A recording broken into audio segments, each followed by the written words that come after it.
Okay, it's day 65, and this is 5 on Christmas Eve. This is an interesting person right here. This guy named Zardari. He is a key person. You can see Karzai over here, and I just look at Karzai and say drug dealer. I mean, there's just no question about the whole fact of Mr. Karzai becoming the president of Afghanistan begins the worst period in American history of drug trafficking, where drug trafficking into the United States spikes. And people wonder, how does it happen? Well, it happens when guys like this and guys like this get into power. So I know this isn't the best Christmas thing to do, but if you don't know Zardari, he was married twice, or he was married to the only prime minister in Pakistan ever to be elected twice as prime minister, and as a woman, no less, and that was, of course, Benazir Bhutto.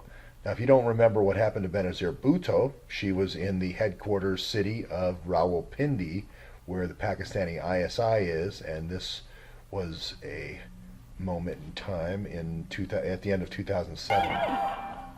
Look at the shooting again. As the gunman fires at Bhutto, her hair is lifted.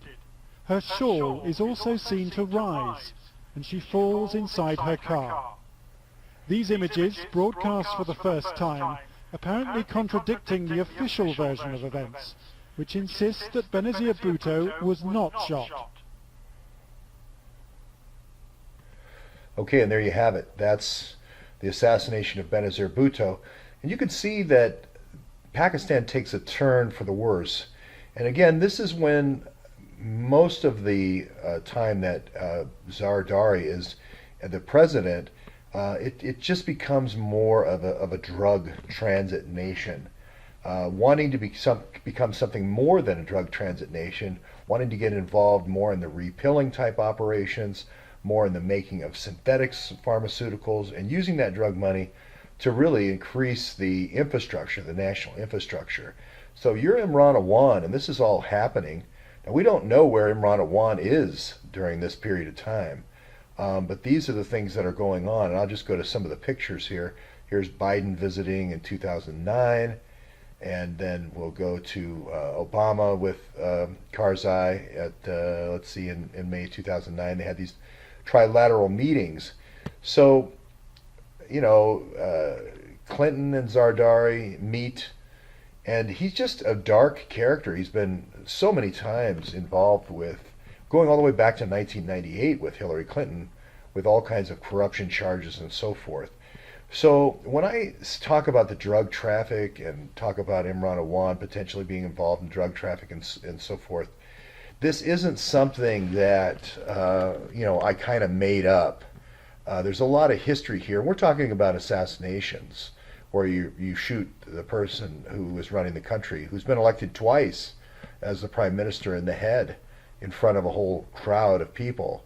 And then of course he's runs the country during the famous USAID floods of 2010, the same time basically, and you find him going back and forth to Dubai all the time. And then of course they have this very popular son who you will come to know sooner rather than later, this Bilawal, and he's involved with this party called the Triple P. I think Imran Awan's dad was involved with the Triple P. This is involved in the Panama Papers, and it's again lots and lots of drug and money laundering throughout his whole career, not just a little bit, and also bombings. A lot of involvement with the bombings in India to keep the ports open for the drug trade. So I know it's mainly not the fun topic of the Christmas Eve, but I just wanted to pull out a little bit of information about Zardari. Their family is very, very wealthy, and owning thousands and thousands of acres of farmland. Second richest man in Pakistan, and so forth, $1.8 billion. So there's your Christmas message, the assassination of Benazir Bhutto, and then Imran Awan. Were you ever in Pakistan during this period of time? I just think it's an interesting question. I mean, this is happening, and this is like going back to Pakistan during the Kennedy assassination, and being a part of, working for the people that were involved in that whole situation. So it's just an interesting backdrop to Imran Awan's life, as well as all the other conspirators.